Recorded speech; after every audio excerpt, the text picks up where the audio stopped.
अस्सलाम वालेकुम दोस्तों, मैं हूं आदिल इब्रार और आप देख रहे हैं मेरा यूट्यूब चैनल AK इलेक्ट्रिकल। आज की वीडियो में मैं आपको एक छोटे से सोलर सिस्टम के बारे में बताऊंगा, यानी कि आप छोटे से घर में 2 कमरे वाले घर में सोलर सिस्टम कैसे इंस्टॉल कर सकते हैं और इस पर कितना कास्ट आता है। तो मैं आपको डिटेल से बताऊंगा कि इसके लिए आपके पास कौन सा इन्वर्टर या UPS होना चाहिए, कौन सी बैटरी होनी चाहिए और उसके लिए कौन से सोलर प्लेट यूज़ होंगे। तो अगर आपकी आज की वीडियो आपने डिटेल से देख ली तो इंशाल्लाह आपको अपने घर के लिए इंस्टॉलेशन बहुत इजी हो जाएगी और आपको अंदाज़ा भी हो जाएगा कि इस पे कास्ट कितना आता है और आप अपने घर में इजीली कैसे इंस्टॉल कर सकते हैं। तो आज की वीडियो में आपको कैलकुलेशन बताऊंगा, फिर दूसरे वीडियो में फिर इंस्टॉलेशन भी डिटेल से सिखाऊंगा कि आप घर में ख़ुद कैसे इंस्टॉल कर सकते हैं। तो दोस्तों, सबसे पहले हमने लोड को कैलकुलेट करना है कि हमारे पास लोड कितना है। तो लोड में हमारे पास 2 फैन हैं,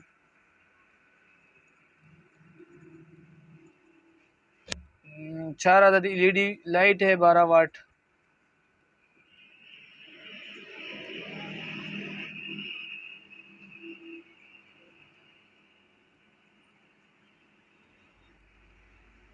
एक बड़ा लाइट है 40 वाट LED लाइट है वो भी,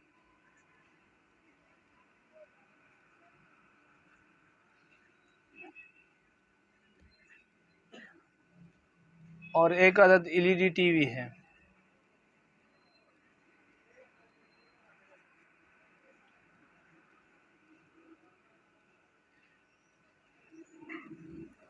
तो फैन जो होता है वो हमारे पास 80 वाट का होता है, तो हमारे पास 2 है तो ये इसका 160 वाट बनता है। LED 12 वाट है तो ये 48 वाट बनता है, हम इसको 50 वाट सपोज कर लेते हैं। और ये 40 वाट है, और ये जो LED टीवी है ये 50 वाट है। तो इसकी जगह हम कंप्यूटर भी चला सकते हैं या कोई और, अगर फैन बंद रहेगा इसमें से तो हम और भी लोड चला सकते हैं। ये हमारे पास टोटल लोड बनता है 300 वाट का।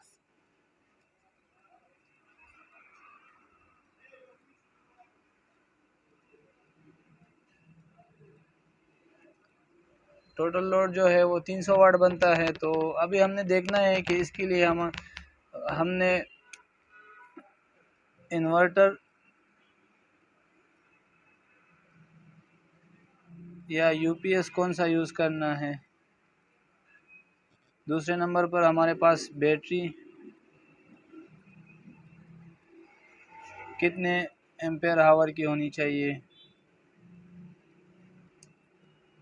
और तीसरे नंबर पर सोलर प्लेट कौन से होने चाहिए।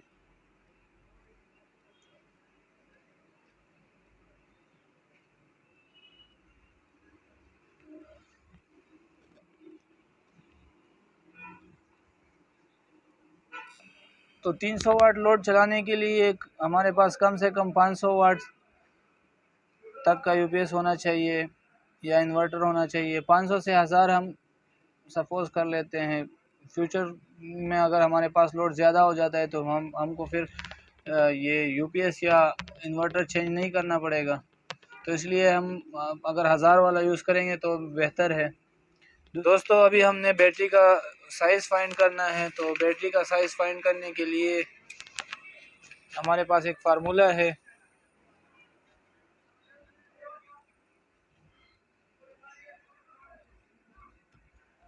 बैटरी का साइज़ एम्पेयर हावर में होगा, तो उसके लिए हमारे पास ये फार्मूला है P = V/I। तो हमारे पास 300 वाट का लोड है, P का मतलब पावर है, तो 300 वाट का लोड है, 12 वोल्ट की बैटरी है, और I को एम्पेयर को हमने फाइंड करना है। तो लोड को हम वोल्टेज पे डिवाइड करेंगे तो ये हमारे पास आएगा करंट।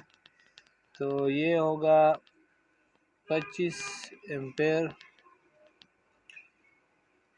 ये 25 एम्पेयर करंट हमको हर टाइम चाहिए 300 वाट लोड चलाने के लिए। तो हमने अभी बैटरी का साइज़ जो होता है उसके लिए हमारे पास एक अलग फार्मूला है। ये होता है battery size is equal to total load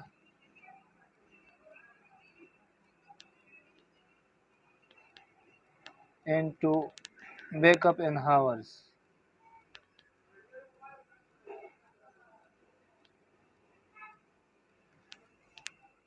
divide by battery voltage.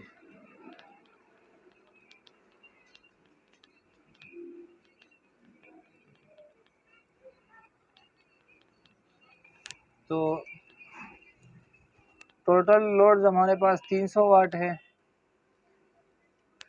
Total backup हमको 8 घंटे का चाहिए और इसको हमने डिवाइड करना है 12 पे।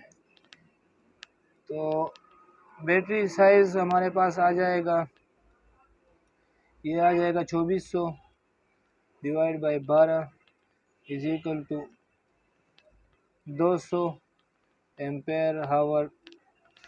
200 एम्पेयर हावर बैटरी चाहिए होगी हमको ये 300 वाट लोड चलाने के लिए 8 घंटे के लिए। तो अब हमने इसका चार्जिंग फाइंड करना है कि चार्जिंग इसके लिए कौन सा यूज़ हम करेंगे।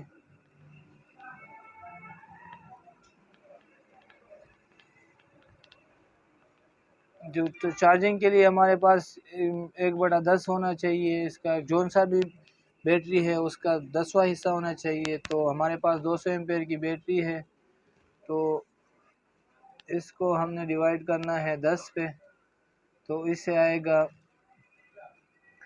20 एम्पेयर। इसका मतलब है हमको 20 एम्पेयर करंट चाहिए 200 एम्पेयर हावर बैटरी चार्ज करने के लिए। अब हमने सोलर पैनल का साइज़ निकालना है कि हमारे पास कितने सोलर पैनल होने चाहिए। तो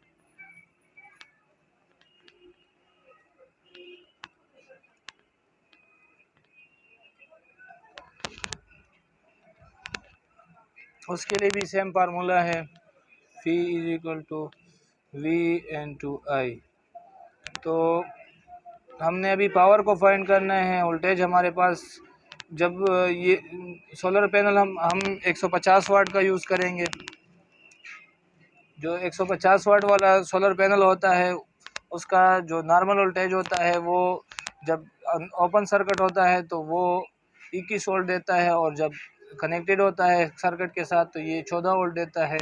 तो हम इसको लेट सपोज 14 वोल्ट कर लेते हैं, और करंट हमारे पास जो है चार्जिंग के लिए वो 20 एम्पेयर चाहिए। तो ये P इज इक्वल टू, तो ये हमारे पास टोटल बनता है 280 वाट। तो अभी हमने सोलर पैनल का साइज़ निकालना है कि हमारे पास 150 वाट का सोलर पैनल है और कितने सोलर पैनल चाहिए इस 20 वाट 20 एम्पेयर चार्जिंग के लिए। तो अभी ये 280 वाट को हमने डिवाइड करना है 150 वाट पे, तो ये हमारे पास आएगा 1.8 समथिंग। तो इसका मतलब है हमारे पास 2 सोलर पैनल होने चाहिए।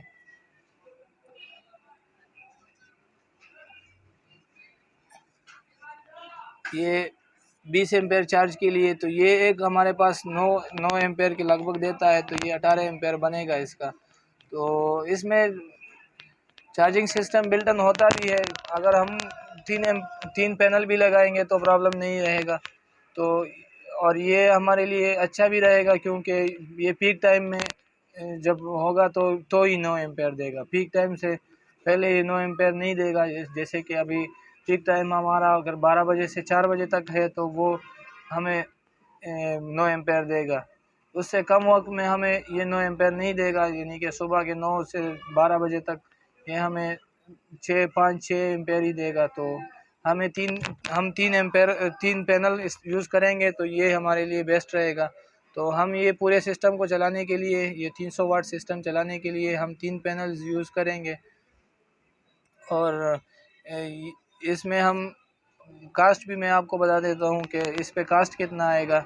तो नॉर्मली जो हमारे पास 500 से 1000 के बीच में जो इन्वर्टर होता है या यूपीएस होता है वो हमें मिल जाएगा तकरीबन 15,000 का। उसके बाद बारी आती है बैटरी की। तो बैटरी आपने नॉर्मल वाली यूज़ नहीं करनी है, बैटरी आपने ट्यूबलर वाली यूज़ करनी है। तो ट्यूबलर वाली बैटरी आजकल तकरीबन 24,000 की मिलती है। और उसके बाद ये जो पैनल है, तो तकरीबन आजकल ये एक पैनल 10,500 रुपये का मिल रहा है। तो हमारे पास 3 पैनल है, तो 3 पैनल का हमारे पास आएगा 30,000 और 31,500 कुछ इस तरह कुछ आएगा। तो ये टोटल हमारा कास्ट आएगा तकरीबन, ये इन 3 चीज़ों के 70,500 बनते हैं। तो इसमें हमारे पास वायर भी यूज़ होगा। वायर के लिए हम लेट सपोज़ 10,000 कर लेते हैं, और स्टैंड के लिए 5,000 कर लेते हैं। सोलर पैनल के लिए हमारे पास पैनल भी स्टैंड भी यूज़ होगा। तो ये तकरीबन 85,500 बनते हैं। ये 85,500 तभी बनेंगे जब आप इसको ख़ुद ही इंस्टॉल करेंगे। अगर आप किसी मैकेनिक से इसको इंस्टॉल कराएंगे और या किसी इलेक्ट्रीशियन के पास जाएंगे तो वो आपसे कम से कम भी इसका 10 से 15,000 चार्ज लेगा। तो अगर आप ख़ुद इंस्टॉल करेंगे, अगले वीडियो में मैं आपको इंस्टॉलेशन भी सिखाऊंगा कि आप ख़ुद से इंस्टॉल कैसे कर सकते हैं। तो जी दोस्तों, आज का वीडियो आपको कैसे लगा कमेंट सेक्शन में ज़रूर बताइए। शुक्रिया।